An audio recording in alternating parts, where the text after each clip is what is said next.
오늘 시편 88편은 시편 중에서도 가장 어두운 시다라고 알려져 있는 내용을 담고 있습니다.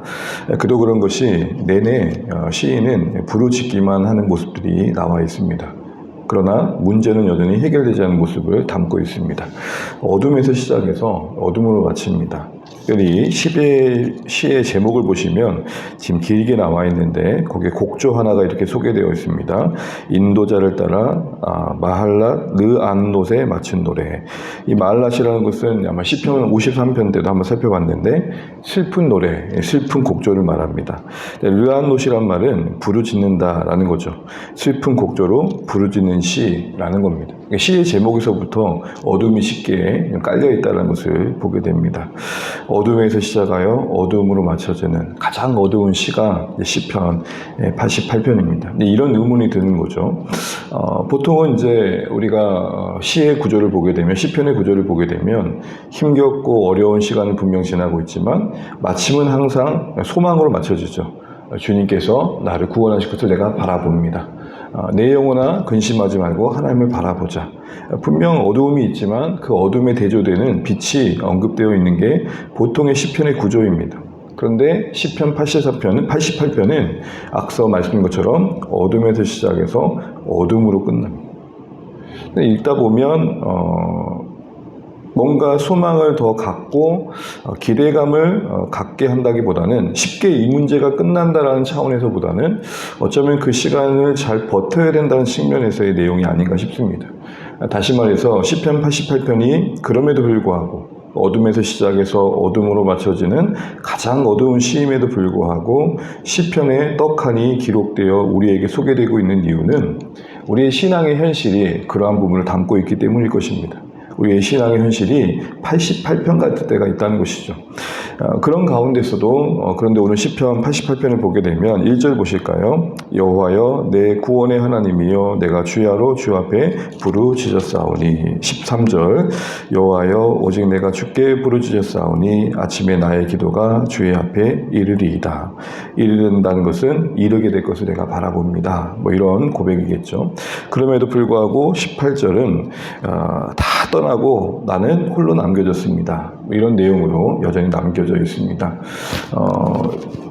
어두움의 시간들을 분명 보내고 있지만 그래도 오늘 시인은 그 한 자락에서 하나님도 놓치고 있지 않는 것도 보여주는 거죠. 그렇게 보면 오늘 시편 88편은 어두움을 빨리 끝내는 법보다는 어둠 속에서도 하나님과 동행하는 법을 우리에게 알려주고 있겠다 싶습니다. 우리의 신앙 현실도 때로는 이 88편을 닮을 때가 참 많습니다. 기도해도 참 오랫동안 기도해야 될 시간들이 있고 내 삶에 찾아온 문제들이 도저히 설명되지 않을 때도 있습니다. 그 상실감이 너무 클 때도 있죠. 질병이라든지 때로는 육신의 고통, 때로는 삶의 어려움들, 관계의 아픔들. 그래서 앞날이 보이지 않는 때가 참 있습니다. 그럴 때마다 우리는 우리 자신을 우리의 믿음을 의심할 때가 있습니다. 내가 정말 믿음이 없어서 이렇게 된 건가? 라고 생각할 때도 있는 것이죠. 그런데 오늘 시편 88편은 너무 그렇게만 하지 않았으면 좋겠다. 이렇게 이야기하는 것 같습니다. 시편 88편을 우리에게 그대로 두고 있는 이 어두움의 내용을 그대로 우리에게 두고 있는 것은 우리의 마음과 우리의 삶 가운데 때로는 그런 시간들을 지날 때 내가 이렇게 어려움을 겪는 게 내 믿음의 실패로 쉽게 단정짓지 않기를 바라는 마음일 것 같습니다. 또한 하나님이 응답하지 않는다고 해서 아니 계신 거라 생각하지도 말라는 거죠. 정리하자면 너무 쉽게 뭔가를 끝내는 그런 판단들을 유보하도록 우리에게 돕고 있는 것 같습니다. 답을 찾지 못하는 상황에서도 여전히 하나님 앞에 머물지 않은 것도 믿음의 한 부분이라는 것이죠. 우리가 믿음 그러면 항상 승리가 있고 기쁨이 있고 무언가 반전이 있고 격변이 있는 그런 부분들을 생각할 때가 많습니다. 그러나 분명 그것도 믿음의 일부이지만 그런 믿음의 모습만 있는 게 아니라 우리의 믿음 안에는 이런 어둠의 시간들을 오래도록 지나가야 될 때가 있다는 겁니다. 끝내는 법도 필요하지만 버티는 법도 필요하다는 거죠. 어둠을 빨리 끝내는 보다 때로는 어둠 속에 거할 줄도 아는 그런 믿음의 우직함이 우리에게 요구될 때가 있다는 겁니다.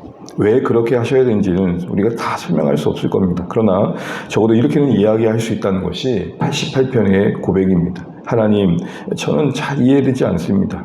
왜 이토록 오랫동안 기도해야 되는지, 왜 이토록 고통은 내 삶에 설명되지 않은 모습으로 찾아오는지, 왜 이렇게 또 이 상실감은 쉽게 극복되지 않은지.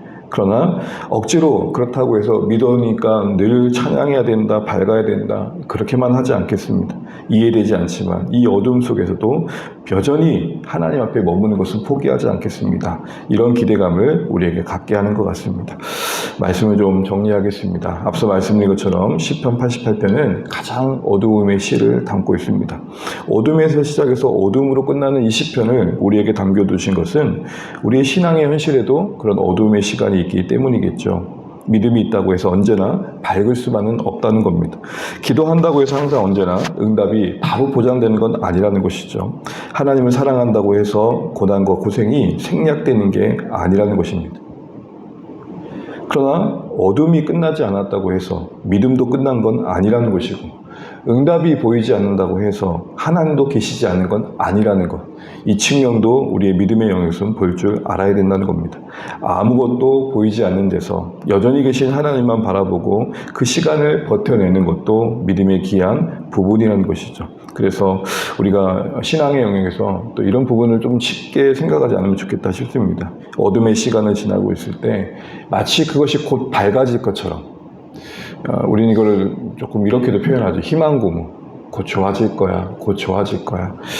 물론 그런 기대감을 갖는 게 잘못된 게 절대 아닐 것입니다. 그런데 중요한 것은 고난의 시간이 어느 때 곧 끝날 거라는 생각을 갖게 해서 그것이 그 기대감이 연거푸 꺾이면서 결국엔 우리의 믿음은 끝난 거라는 낙심의 자리에 있는 것보다는, 결국 고난을 빨리 끝내는 법 이런 것보다는 고난 중에서도 버틸 줄 아는 법, 하나님과의 관계를 놓치지 않는 것, 이게 중요한 것 같습니다. 우리는 이것을 어디서 봅니까? 십자가에서 봤습니다.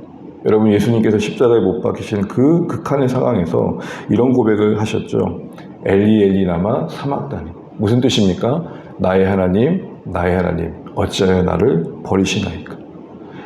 예수님께서는 그 인생의 그 신격을 가지고 있는 분으로서 예수님께서 하나님과의 단절감을 겪는다는 것은 십자가에 못 박힌 그 어떤 고통보다, 그 육체의 고통보다 더한 고통이었죠. 그런데 여러분 보십시오. 그런 중에도 예수님은 하나님을 향해 뭐라고 고백합니까? 나의 하나님, 나의 하나님. 버림받은 것 같은 그 극한의 상황에서도 하나님을 향해 나의 하나님, 나의 하나님. 성경이 우리에게 말한 신앙은 이와 같은 고통의 시간을 지난다고 해서 우리의 신앙이 그 자체로 실패다, 이렇게 단정짓지 않고 있다는 겁니다. 설명할 수 없는 인생길을 지나면서 우리는 온갖 것을 겪을 때 가장 중요한 신앙의 원리는 그 문제의 해결도 있겠지만, 문제를 믿음으로 해결해 가는 것도 있지만, 문제 속에서 거하면서 그 문제로 인해 우리의 신앙이 더 깊어져 가는 부분도 있다는 것, 함께 볼 줄 아는 균형 있는 신앙이 되어야겠습니다. 오늘도 이 시편 8편이 가장 어둡다고 하는 이 시간, 답을 못 찾고 있는 이 시간, 여전히 그 끝은 어둠이 내 친구입니다 라고 고백하고 있는 이 시간, 우리에게 소개되고 있는 이유 다시 한번 기억하면서 하나님과 동행하는 삶이 때로는 밝을 때도 있지만 때로는 기나긴 터널을 지날 때도 있을 때, 오늘 이 시편 88편을 기억하시면서 중요한 것은 하나님 앞에 머무는 삶을 포기하지 않는 것, 그게 그 자체로 영광이다. 이거 잊지 않으면 좋겠습니다. 한때 유행했던 말이 있죠. 중꺾마.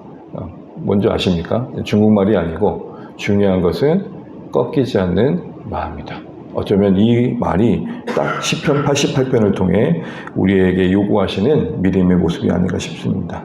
오늘도 아무것도 보이지 않지만 여전히 계신 하나님 앞에 우리의 인생을 맡기고 우리의 삶을 맡기고 무료해 보이는 이 하루하루를 또 믿음으로 사는 것이 무엇인지를 88편을 통해 주시는 교훈들을 붙들고 믿음의 여정을 걸어가시는 오늘 하루의 시작 되시기를 간절히 바랍니다. 기도하겠습니다.